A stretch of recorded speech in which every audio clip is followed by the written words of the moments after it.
Hello and welcome to Addiction Talk. We have another special guest joining me tonight. What's really interesting about her story is she is a fashion model, Mae Van Der Weide. She's a fashion model. She's been in the industry for 7 years. But what many people may not realize about her is that she struggled with addiction. And one of the first people that we've ever talked to who struggled with fentanyl addiction. She's sharing her story tonight because yesterday was National Fentanyl Awareness Day. We want to delve more into this because so many people are unknowingly dying from overdoses from fentanyl. But tonight, we're talking to Mae about how she found her path to recovery. Addiction Talk starts now.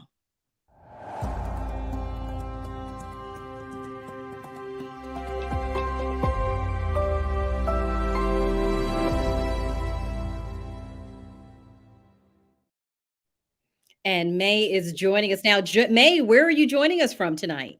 Laguna Beach, California. How'd you get to be so lucky? It's stunning. I'm literally looking at the beach right now. So I love it. Well, first of all, we felt it was so important to have you on because, as I mentioned, you're one of the first people that we have talked to who struggle with a fentanyl addiction. We hear about fentanyl all over the headlines and that people are unknowingly taking it, but you found yourself addicted to it. So I want to start with your story. How did this addiction to fentanyl begin for you? I feel like a lot of things added up to my fentanyl addiction, just like anyone else. I I was dating someone at the time. I was very addicted to cannabis, and he was actually in rehab, which wasn't a great idea. I didn't know much about addiction at that point, but he had been addicted to fentanyl, and we ended up getting into it together. So from there, my addiction built up, and I was, heavily addicted. So, from the very first time of taking the fentanyl, you noticed that there was something different that had its grasp in you? Absolutely. I had never taken opiates before, to be honest, which is crazy. I could have died first, second, any time. But yeah, it was really scary. Had you heard about the dangers of fentanyl before you tried it, or was there any fear, or were you like, I can just figure this out, I'll be okay? Um, there was no fear. He kind of played it off as being a party drug. I've tried other drugs in the past, so I was like, might as well. It was pretty stupid looking back, but I feel like I've learned so much through my story with addiction, and I wouldn't take it back. What do you think you didn't know at the time when you decided to experiment? Because I think a lot of young people, think, oh, I'm at a party, or like you said, it was a boyfriend who said, oh, this is a party drug. It's okay. You can Mhm. take this. It's going to make you feel good. What do you wish you had known that you didn't know at that time? Um, I feel like I should have known how addictive it was. I knew people were dying from it, but I figured that I've tried so many other drugs and I never got fully addicted, so why not add on one more to say that, "Oh, I've done it." Um, it was yeah, yeah. How did it compare? I know that was interesting that you said that you had tried many drugs over the years of your Mhm. life, but this one was different. How would you compare it? First of all, what were some of the other drugs that you experimented over your lifetime? And then how was fentanyl different from those? Um, I've tried all the typical party drugs. Obviously, I dabbled with cannabis, and that was my main one. Fentanyl was the hardest drug that I had ever tried in my life. Still to this day, is the hardest drug that I've abused in my entire life. Um, I Yeah, I can't think of another thing that I've done that's been so risky or deadly in my life. Mhm. And what was it about it that you felt made it so alluring? Um, it was just so easy to get from this guy. So I was like, I was in love. I thought that, oh, if he's alive, then it's fine. I don't think I was really thinking when I did it. I was just kind of like, oh, I'll try it once and then never do it again. But I think when we talk about my addiction, I have to kind of bring in the fact that I had bulimia. And when you take fentanyl, especially if you've never taken an opiate before, you throw up. And I liked that. So I think originally it wasn't the high that I liked. It was the fact that I could stay skinny with this.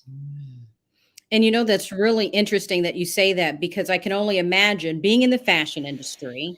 You're a model. One of the things that we think about when we think about models are the slender figure for the most part. I mean, we do have plus size models nowadays, thank Correct. God, which, hey, I'm Yes. plus size, so I appreciate it.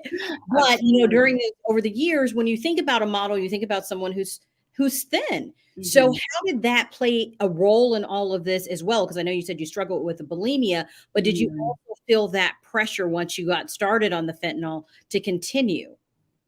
Absolutely. Actually, because I had gained a little bit of weight at that point, I felt like it was almost an investment in my career to be taking this, regardless of how it made me feel, because I was not feeling good while I was taking it. But I noticed I was losing weight and my daily rate for jobs was rising. So I was getting that gratification. I was getting that financial stability, which is very scary. Did anybody notice? Did anyone in the industry, did people start to notice anything was wrong, or were you able to just hide what you were doing? I didn't really talk to people. I was kind of like on my own. No one said anything at shoots. I wasn't like nodding off. I wasn't in public, or at least at shoots. I don't know. Maybe they just didn't say anything, but um, no one had said anything to me. So how long were you in the throes of the addiction? And if you could help me understand how bad it got for you, Hmm. or low point for you. I was taking it for about 8 months, 8 to 9 months. And as any addiction starts, it starts out slow and then it goes very quickly downhill. I would say my my lowest point was I wasn't working anymore because I was so anxious. I couldn't get out of the house. I had ended up in a hotel with my boyfriend at the time, and my family had no idea that I was addicted. I was not talking to them at all. They didn't even know what fentanyl was. So I was completely detached from everyone. It was very scary, sad, and lonely. Mhm. And did you all find that it was so easy to get it? I know you mentioned the first time, Mm. it was easy to get it off the streets, or for your boyfriend to had access. As your Mhm. addiction began, did you find that just the access to this drug, would we be surprised how easy it was for people to get it? I feel like if when you know the right people, I just felt like whenever I wanted it, he knew someone. It was definitely sketchy, but I could get it like within an hour. So, yes, I think it was pretty easy to get for how deadly it was. Mhm. And when people think about fentanyl, which, we hear about it, as I mentioned in the headlines, was Mm. it cheaper than like cannabis? Did you find like it was easier in terms of that as well? Um, they're just two completely different drugs. Fentanyl is way more expensive than weed, beyond expensive. Um, But I felt that because I was making so much money, because I was losing that weight, that it was an investment. So, I mean, yeah, not a good reason, but I did it. And then once you feel that addiction, you're too scared of the withdrawals to stop. So there was a point where I was like, I'm done. I don't want to do this anymore. But I tried to stop, and the withdrawals were absolutely terrible. And how would you describe the withdrawals? Um, Terrible. I don't even know how to describe it. It's just terrible. And it was probably the worst week, worst 2 weeks, 3 weeks, whatever amount of time it was of me going through withdrawals in my first rehab. It was terrible. What was it that made you say, I know you said you'd been in this for 8 months. It Mm, quickly started getting out of the control to the point that you're having anxiety. You don't mm. can't even leave the house. It starts impacting your career. What was the point that you said, I have to get help for this? Because I know you said you weren't telling your family. The only Mm. people that really knew were this was your boyfriend at the time. So what happened that was that jarring moment for you?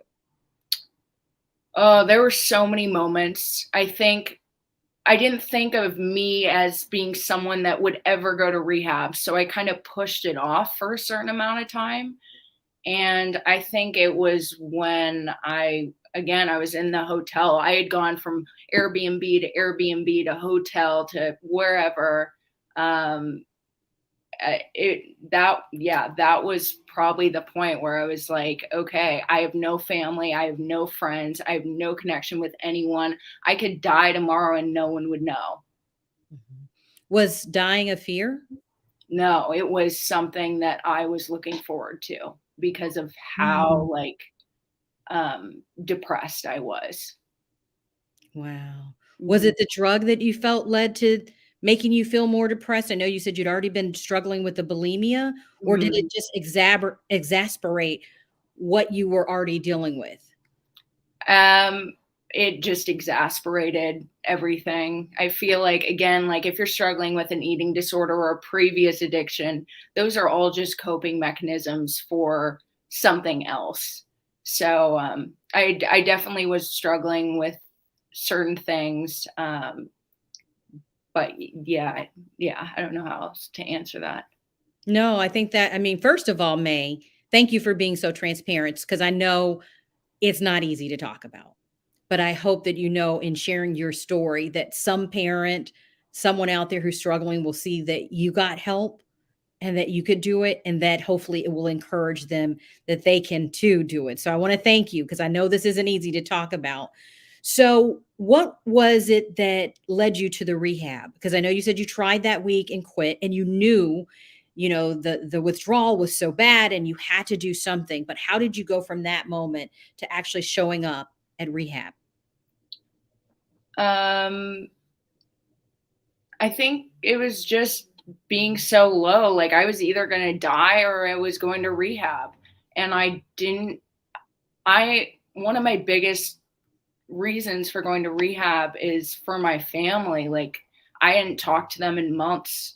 And so they have no idea where I'm at. I'm nearly dying. I don't want to go out without making them proud, you know? Mhm.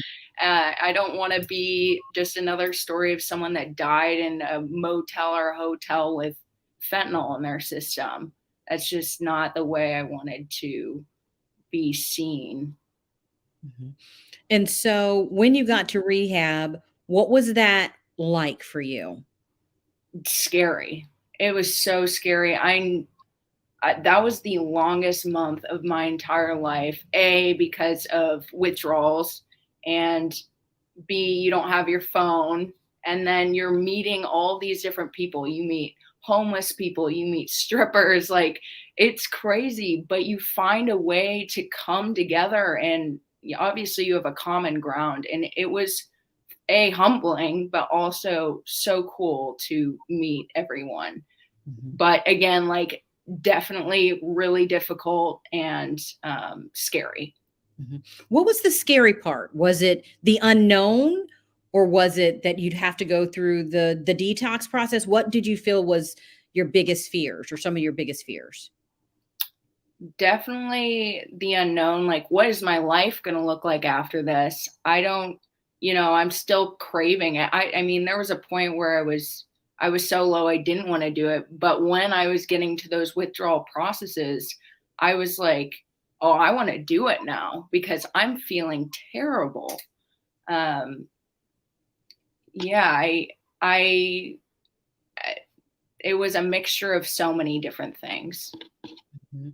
But what did you find when you got to rehab? I know you said you met a mix of people, people of all Mhm. walks of life, which I think is so critical because people think, well, addiction just impacts certain people. But no, we know, at Mhm. American Addiction Centers, as we treat people, that it impacts people of all walks of life. It does not discriminate, from the person who's homeless to the person who's wealthy or the business owner or even doctors, nurses, whoever that may be, it can Mhm. impact anyone. So, what did you learn in rehab that you felt was life changing to put you on this path to sobriety? Um, I learned so much. When you're around that many people, you cannot judge. It humbles you. It makes you really think about everyone that's walking past you at any moment. When I start judging someone, I just remember, oh, I remember this girl that I roomed with in rehab, and she was freaking awesome. And you never know what someone could be struggling with. Also, I do think that addiction and eating disorders come from a want for control. You want to be able to control what your life's going to look like and how you're going to be perceived to people, so you can avoid problems in the future. But there's only a little bit of things you can control throughout your entire life. So trying to release that control, that was a big one for me in rehab. Mhm. And at what point did you share with your parents that you were there or that you were struggling? And what was their reaction and how have they been a support for you during this? Um, yeah, I when I got to the rehab, it was about a week into my withdrawal experience. I sat down with my therapist and I was like, you need to tell my parents, we need to have a call or something because they have no idea where I'm at right now. Mm. So we did like a FaceTime call and I told them and they had no idea what fentanyl was. Mm. And I'm not born into a family of addicts. So they actually had to look it up on the spot and be like, oh my God. I mean, you see articles of people dying and on the streets. So it was pretty scary to them, but they were super supportive. They've always been supportive. So I got super lucky. I think that was something that was making me really anxious in rehab to come out to my parents because there's no way they wouldn't know or I couldn't tell them. Mhm. And so that was kind of your healing, part of that healing process. Mhm. And what did you learn about how to cope? Because you said, bulimia and Mhm. also dealing with addiction as a way of control. So Mhm. how have you learned now since being your 3 years Mhm. sober from fentanyl? How Mhm. have you learned to cope? What are the strategies that you've implemented these days? Yeah. Again, there's so many. Give me your top 3. If you were to say Okay. your top 3 go-tos that have really helped you in Okay. coping and moving forward. Yeah. Definitely having therapists and, psychiatrists on board. I don't think I can do that without the help of professionals. Journaling and having a good support system around you. I think having other sober friends or going to meetings is key to sobriety. Whether you like meetings or not, you can always find some sort of support group. Mhm. When did you know? I know you're going through rehab, you come out, you're realizing you need support in, dealing with all of this coping that you've been trying to do throughout your life. When did you know that you would talk about it publicly? Because in all honesty, May, you could have said, you know what? Nobody has to know this. The fashion industry, they weren't aware. You could have gone silent. You could have let this be part of your past and not talked about it. But what let you know that you had to share your story and create a platform for people to discuss this on a larger level? I don't think there was any one point where I was like, "Oh, I'm gonna post this whole thing on my addiction." I think it just happened. I was thinking about it for like a few months, and I wanted to wait until I had a certain amount of years clean from fentanyl.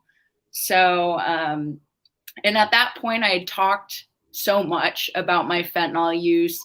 You'd say it in meetings. I've explained it to friends, to parents. The shame has been lifted from me. So now that my shame has been lifted, I want to share my story so hopefully other people won't feel alone. And maybe like on TikTok, one of my videos went viral and people came to me, DM'd me saying, "Hey, I'm addicted to fentanyl. What should I do?" So I think it's interesting to be able to share my story and know that it's like people are really struggling out there and that I could help those people. And I see we have a question, and I want to get to that as we're kind of sharing your stories. But you talked about it. We see so many people dying Mhm. from over fentanyl overdose deaths. What awareness or what wake up call do you think we need to have when it comes to this particular drug? Oh.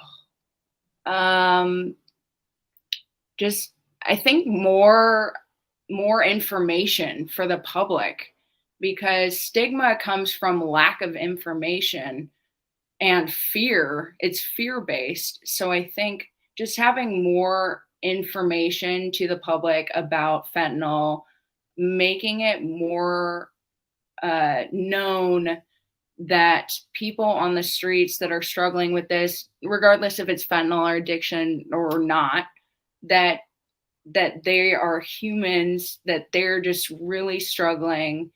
And a lot also with the whole fentanyl situation might have to do with um, the government or whatever's bringing the fentanyl in. There needs to be something that is keeping that away from the US. But I don't really know how exactly to explain that. No, and I think what you said was critical because even I go back to the conversation when you had with your parents weren't even aware of what fentanyl was. So Mhm. that just shows that we as a community and a society, we've got to talk about this more. People may see the headlines, but it's not cluing in that this is something that is coming in to the US that people are using and that people are really dying from. So it sounds like we need to do more to Mhm. educate, particularly young people. When you Mhm. went back and you started, I thought what was also interesting, May, is that as you started sharing your story, you're getting DMs from people. Were these young girls also in the industry, or what were you finding in terms of people saying, your story is kind of my story? Yeah, I got a lot of DMs saying, "Your story is exactly like my story." And then they would go into telling their story, whether they're recovered or they're not. Um, what was the question? I'm sorry. Yeah, I was just wondering, was it younger girls? Were you seeing girls Yeah, who wanted to be in the industry? I guess the reason why I'm asking this is, would we yeah. be surprised at the number of young girls or young women who were trying this and who are Oh, addicted to fentanyl? oh, absolutely. Yeah. It's super scary. We have like teenagers to, you know, 30, 40, 50-year olds DMing me, whether it's women or men. But yeah, you see these teenagers and it is so scary. And that was eye-opening to me because I I I was using weed every now and then at that age, but you see heavily addicted teens and that's really scary.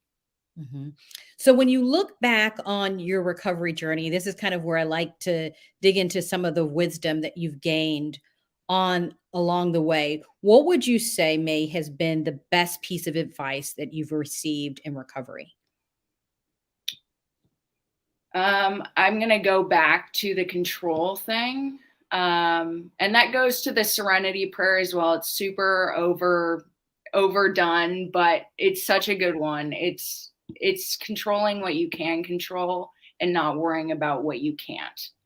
And that is key to any part of life.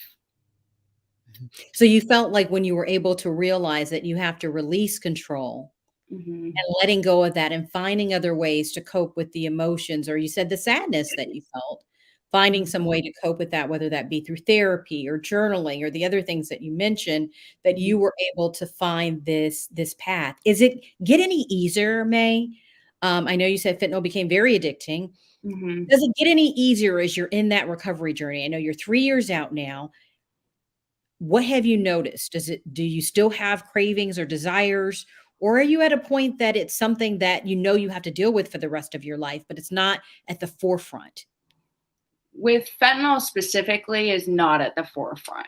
I feel like I've been addicted to other drugs more, not recently, but I've been addicted to other drugs post fentanyl withdrawal. So those would be something more so in my brain than fentanyl.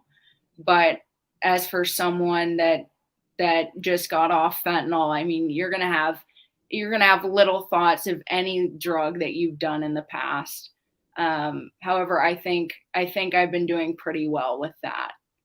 Mhm. Is it a day by day thing? Oh, absolutely, it is. Mhm. It is, yeah. And have you had to change anything about your life? Like who you hung out with? I know it was a boyfriend at the time that you mentioned who introduced you this. Did you have to change your friend circle? Did you have to change any other thing about your life to help you on this journey? Um, yeah, absolutely. I didn't really have that many friends when I first started, but obviously need to break off the boyfriend. Go to meetings. Obviously, you meet people from these meetings, and getting outside of your comfort zone to be able to be yourself around people and ask for help, because I never felt like I was safe enough to ask for help Mhm, before, and now that's just one of the big things that has helped me. mhm. And how do we make people feel safe enough to ask for help? Because I think that's very poignant what you said right there. Hmm. You could answer that in so many ways. I mean, just find real people, like find true friends, find someone else that will also go to you for help. I feel like that's a green flag. If someone's going to put down their mask and show their true authentic selves to you, then you feel like you can do the same with them. And so it's really just authentic people, people being real, Absolutely. That's which huge. yeah, which I can understand because you've done that in your own journey. And Mhm. even as somebody who's in the fashion industry, have you had any backlash from having to do that? Or have you found that people have in the industry have been accepting and have said, "Hey, we love that you're sharing this because we can help more people." Yeah, I haven't had any backlash, which is honestly surprising to me. I didn't know that it was gonna be like that, but, yeah, so many people reached out even when I posted about me doing this. They were so excited for me. Mhm. So, I got really lucky with the people that are following me, or, maybe I've just built that community already, but yeah, it's been really good. Mhm. And how has life improved now Oh, that you're man. in I mean, now that you're in recovery, you ditched that 0 no, I'm just kidding, Uh-huh. but anyway, you got rid of the guy, Yeah, and now yeah. you're on the path to living your best life, but how Mhm. would you describe your life now in recovery? It's so much better. I mean, again, like, recovery is not linear. It's like I still struggle with a lot of things, um, like, too much TikTok, or, all these other things that, I could improve. But man, it sure does beat not like being in a hotel alone without family members or friends. So I really can't complain. And I'm by the beach, so And it's your career is taking off, right? yeah. What's next for you? Tell us a little bit about that. Yeah, I just started modeling again, actually. Took a break for about 3 years, and now I'm back, and I've actually been working really, really well with a healthy weight, no drugs. I never thought it was possible. So, anyone Mm. else out there that is maybe modeling or thinking of modeling, think your body's too big, too small, too whatever. They need faces for everything. So, yeah. And what I love that you just said there is that you never thought it was possible, that you could be authentically you, show up as the version of yourself, and still be successful in what you wanted to do. And I think that's so powerful. So, Mae, as we wrap this up, you've given us so much of your story and insight. If there was one thing that you would leave for someone who's struggling right now, because there's going to be somebody who watches this and sees you and says, okay, she understands me, she gets it. What would you say to that person? Reach out for help. Like, no one, find someone that you know is not going to be judgmental and reach out, even if it's a rehab, even if it's like whoever. I really wish I would have known that it would be okay and I would still be accepted if I reached out to someone. So, highly recommend. Well, Mae, thank you so much for sharing your story with us. We wish you much success in your modeling career. And I think you've left us with so many golden nuggets. You know, reach out for help. It's okay. The more you talk about it, the less power shame has over you and stigma. So, in sharing your story and getting free, it's like a freedom that you're able to live your best life. And so, we thank you for that. And thank you all for joining us on another episode of Addiction Talk. Good night.